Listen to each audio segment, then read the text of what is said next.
And away we go. Alright. Now, let's see what me, Risk, or Eric have sent in our group chat. Whatever is in our face at the moment that we can't escape because, well, platforms these days are trying to draw you in. And it's working. But that's besides the point.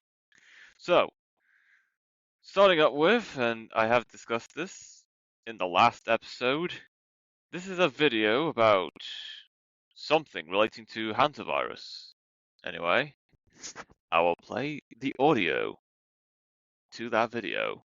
Has only posted 4 times, all in a week in 2022. Their bio says, reads the future. And if you read the post, it says 2023, Corona ended, 2026, Hantavirus. It's the only post like this.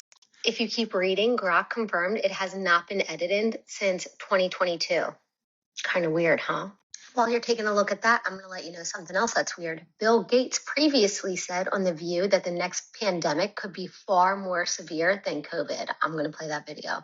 And then let's also talk about in 2021, Moderna begins their mRNA hantavirus collab. Weird. And to get a little bit more weird, right here is straight from Bill Gates' website, the next pandemic, hantavirus. Strange.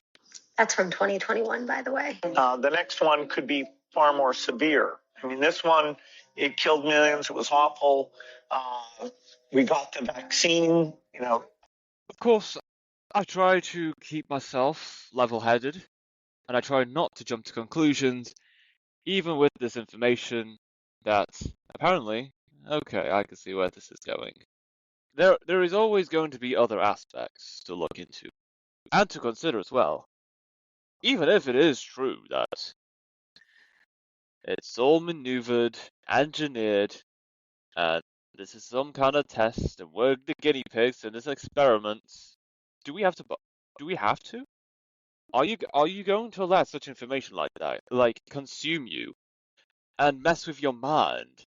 It's like one of those reality shows where one person, no, actually, there's a guy and another guy likes a woman.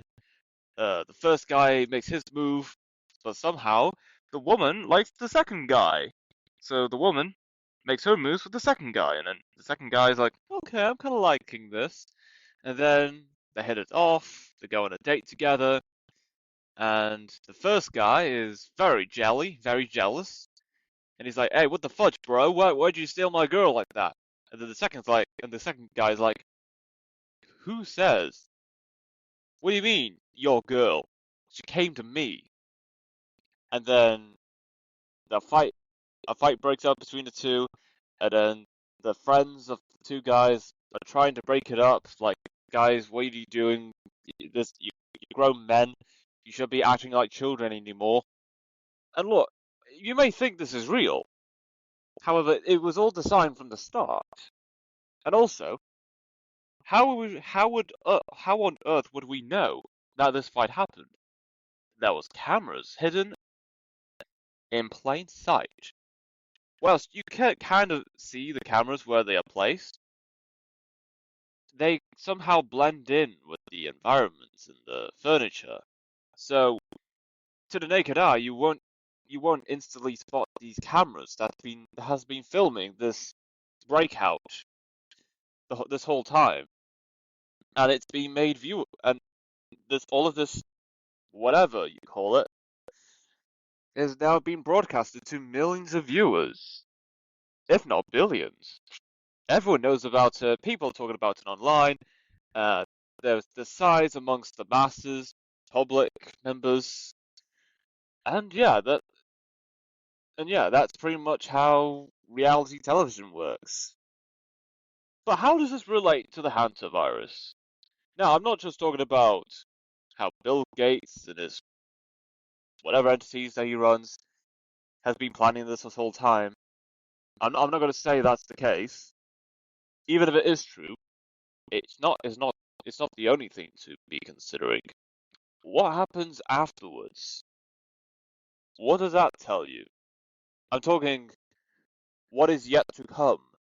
What after everything we're about to go through, if what's been said is true and goes ahead, what happens next? What are we going to do about it? How do we go on with our lives? Do we shift to the left? Do we shift to the right? Are we going to flip upside down somehow? I know it sounds stupid to say, because that doesn't make any sense. Then again, what does make sense anymore?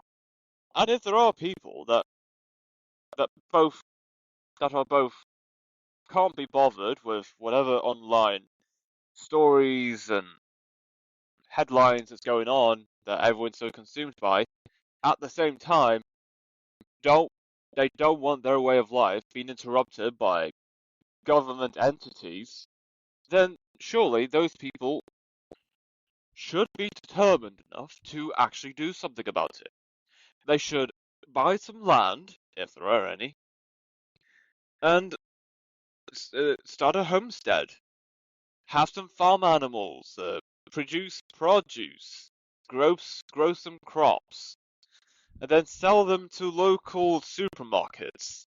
So you can make a couple bucks on the side, or pounds, quids, whatever slang for your money you call it. Where do we go from here? I'm not going to say it's the end of the world. We're going to still live, somehow. What is next is far beyond us. And it also varies depending on how many individuals are aware of whatever goes on in that world and what plans are next in terms of our way of life. No, I'm not going to say that everyone should know everything. I'm telling you right now, it's not, from experience, it's not good. It's not good to know everything. And I know way too much as it is. Yeah, we're going to be bombarded with information that really shocks us. And also questions makes us question what we believed in during our lifetimes. How can they hide this from us? Why would they let that slide? We'll just have to wait and find out. It may not happen with everyone. It will happen with some people. And who knows what happens. Yeah, I've already said enough. Not that I'm worried about the higher ups trying to silence me. I think said more than I should, or said more than I believe that needs to be said. That's just me. Alright, next video from Instagram Reels is a guy talking about the reviews in regards to that biopic of Michael Jackson, the King of Pop. And of course, I've heard a lot of people in my hometown, people in my metropolitan area, they love it. At least I believe they like it. I don't know who wouldn't like it. Words cannot describe the feats of Michael Jackson, his career, and the impact he has made across the world. Yet somehow there's a lot of fuss in regards to what other groups of people are saying about the Michael Jackson biopic. And what would those words be, you might ask? Well, I'm about to play the audio that will answer that exact question. Rotten Tomatoes, you are officially an uncredible website. You've always been an uncredible website. Because how the fuck are you going to give a movie honoring the legend himself a 37 and a documentary, a false documentary, slandering his legacy a 98%? Not only slandering his name or legacy, but lying about it too. Because the motherfuckers that made this shit literally confirmed it was fake and that he never touched any kids. So what are we talking about? Don't you guys ever in your fucking life disrespect the legend himself? You guys lost all credibility when you guys gave the movie Cuties a high score. How fucking dare you guys disrespect the legend himself? He never in his fucking life touched any fucking kids. Y'all were the same ones protecting everybody in the Epstein files and all these rich elite motherfuckers. All this shit. This motherfucker never touched any kids. How dare you disrespect his legacy like that? Shut the fuck up.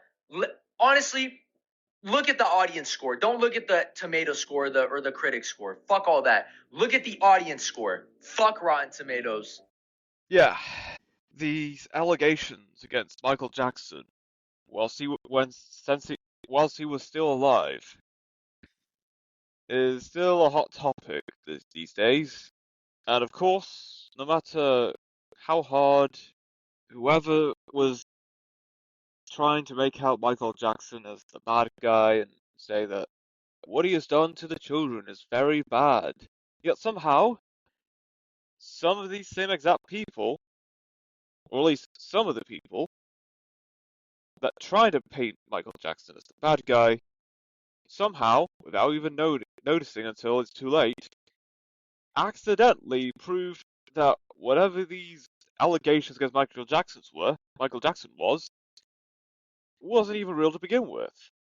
I'm not saying Michael Jackson isn't bad.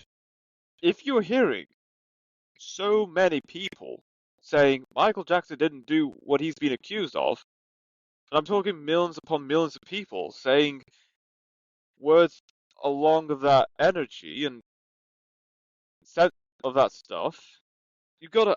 It then comes to the point of asking why would someone say Michael Jackson did all this stuff? Why say he did something that he didn't even do? What's the beef? What's the beef these people have against Michael Jackson? And even if he didn't called out particular groups of people or a particular individual who's done horrible things in the past, or show support for another group of people whose people have been oppressed for many, many decades, and say that this group of people that has been oppressing that group of people for many decades, they're the problem in today's society, and then eventually, well, the allegations come out, and then Michael Jackson is in hot water for these legal troubles. Again, I am not even saying who that group of people are. It doesn't even matter who that group of people are. Even if I do say specifically who that group of people are that have been trying to paint Michael Jackson as the bad guy. The point is, no matter how hard you try to antagonize a well-known celebrity, all because Michael Jackson had been calling out that said group of people for what they have done to society and how they have been running the world, right away, or if not instantly, people will find out.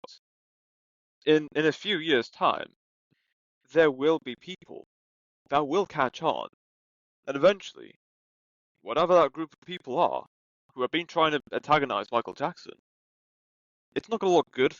It won't look good for them whatsoever.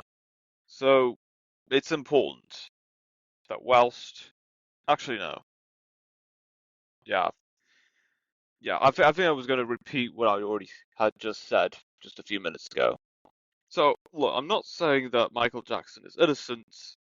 What I'm not saying is I am not saying that Michael Jackson should be punished for whatever he's been accused of.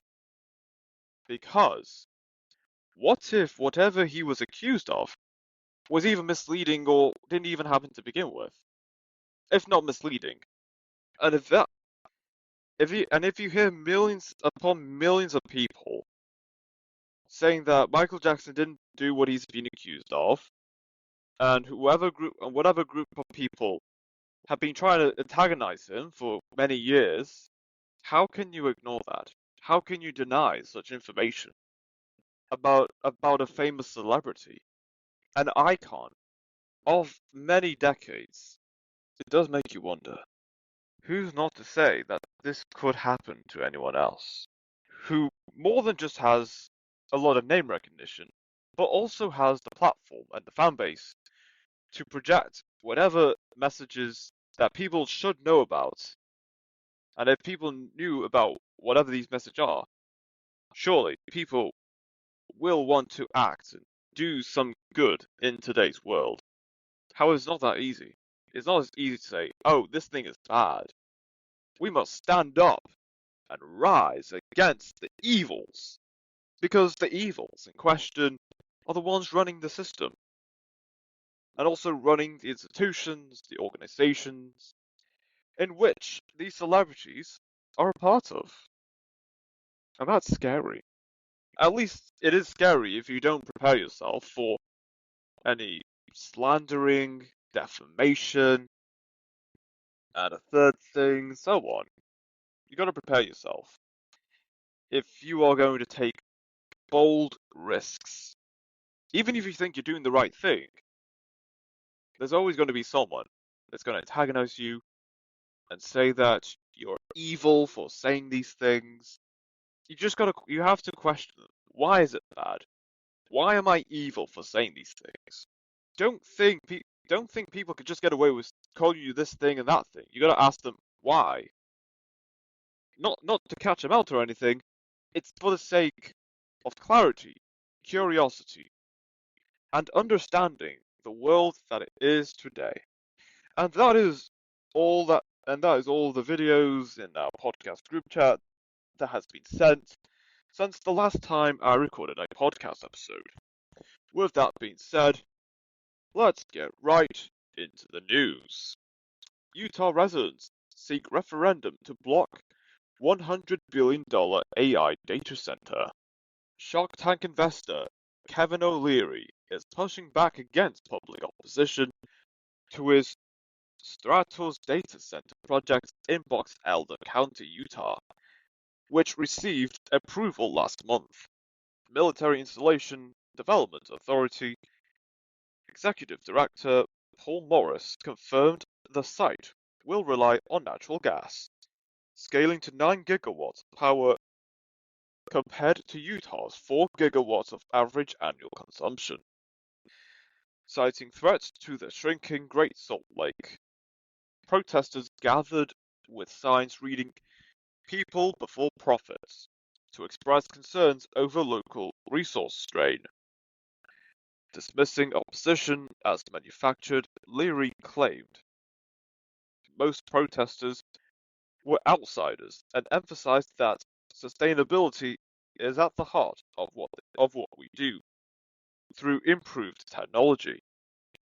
The conflict illustrates rising friction between AI infrastructure expansion and community resistance, as similar projects in Alberta and Utah face growing scrutiny over environmental impacts. So, many episodes ago, I've said a lot about data centers, and also a couple episodes ago, I've also said a lot about climate change, environmental impacts, and I know it will come to a point I will have to say something about the two in one story, and yeah. So firstly, I will say about data centers. Why? What's the need for data centers? Do you not have enough servers in your own headquarters? No, and look, I'm no tech expert. I don't have enough knowledge about energy consumption or how technology works. I know one thing is for sure. If you need so many data centers for whatever purpose, for whatever reason, and for whatever strategy that your business or organization is implementing or executing, if in the event these data centers go offline for a couple hours, would your business still continue to operate? If the answer is no, then I don't think as a business owner you shouldn't I don't think as a business owner you should build one you should not be building I don't think you should be building a data center, let alone multiple data centers across the entire country. And in regards to the environment, climate change, and other related supponents, I will say if locals are against data centers being built in their own neighborhoods, then again, that in itself is very clear. It should be very clear to everyone that you shouldn't be building data centers in those communities to begin with. And even if there are people in a particular municipality or county, whatever you call it, that do have made agreements and are in favor of data centers being built in their neighborhoods, what benefits do those residents get from having that data center being built in their own county? Is there any financial incentives? Will there be any job opportunities for local residents? Local people have to get something in return if you're going to build something in their own communities. If there aren't any benefits or incentives to build a data center to begin with, again, that in itself should tell you everything about how people feel and think about having data centers being constructed. It's not just a waste of space in land area. It's not even just a waste of resources about how much energy and water that these data centers consume. It is also a waste of time for business owners and organizations who believe that having data centers being put up somewhere will benefit them in the long run. And again, if data centers go offline for who knows how many hours, and if services for said business don't operate or work as they should, then what does that tell you about your technological infrastructure? It's like if your entire office building is held together by a very loose nail. Someone takes a hammer, pulls the nail out, and all of a sudden the office building just goes flying away, and mid-air, the walls, the timber framings, or whatever steel bindings that's put in place, it just eradicates, it just falls apart whilst in the air, and then it just becomes into rubble and debris. That's what I'm seeing with these data centers. Why do you need that many data centers? And even if these businesses do want to build these data centers, why build them on open land? Wouldn't it be better to build these data centers underneath existing infrastructure? Actually, I've actually watched a social media post many months ago about someone building a data center underneath a sports stadium and then using whatever technological features within the stadium to be extracted into the data centers to get an idea of what sports goers and sports enjoyers want and interact with. I know data extraction from everyday people is not a good idea. What I'm saying is, if people are going to build data centers, it should at least serve a purpose. And I know businesses say that there is a genuine purpose with data centers. Why build data centers on open land that could have been used otherwise for growing crops? Build a completely new city if there's ever the need for it. Look, you can literally build a completely new city with whatever land area that a data center takes up in land area. Madness. They don't need that many. Anyway, that's just me. Insanity. Arsenal survive VAR drama to move closer to title with dramatic win at West Ham. On Sunday, Arsenal defeated West Ham 1-0 at the London Stadium as Leandro Trossard's 83rd minute goal maintained the Gunners' Premier League title charge in a tense derby. Referee Chris Kavanagh disallowed Callum Wilson's stoppage time equaliser after VAR determined West Ham forward Pablo committed a foul on Gunners goalkeeper David Raya, whose fumble preceded Wilson's finish. Manager Miguel Arteta's side requires victories in their final two matches against Burnley and Crystal Palace to secure the club's first Premier League title in 22 years. Arsenal leads Manchester City by 5 points with 2 matches remaining, though City can close within 2 points if they defeat Crystal Palace at home on Wednesday. Beyond the domestic title race, Arsenal prepares for the Champions League final against Paris Saint-Germain, scheduled in Budapest on May 30th, where a double trophy would mark the club's greatest season in 139 years.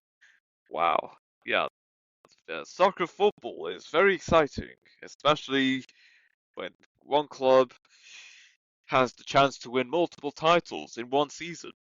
It's quite exciting. And you know what, to be honest, as a Man United fan, I actually want Arsenal to win the Premier League. I know people will say that Arsenal fans are annoying and a nuisance and obnoxious. In my opinion, I believe it could be worse. But I digress. I'm sick and tired of Man City or Liverpool winning the title every season. I can't remember. Actually, yes, I can. It was Chelsea the last time that a title in the Premier League was won by a team that is not Man City or Liverpool. Now, I don't care about Arsenal, how they do in the Champions League. I just want Arsenal to win the Prem this season. Any other team in the Premier League, I'll be over the moon that any team besides Man City or Liverpool won the title. And the reason I say Arsenal of all teams, they have the best chances of winning the title this season. If they can pull off good results and Man City not so good results. And the thing is, and I know in my opinion and from my perspective, I don't understand the hate between Man United and Arsenal fans. I just don't. I don't get that. Then again, that's just me. Nonetheless, please, Arsenal, please win the Premier League. Any other team, and you're the team to do it, Arsenal, so please, win it. Don't mess up your next few matches. I'm not even going to joke about Arsenal bottling the title every season. I'm done with those jokes.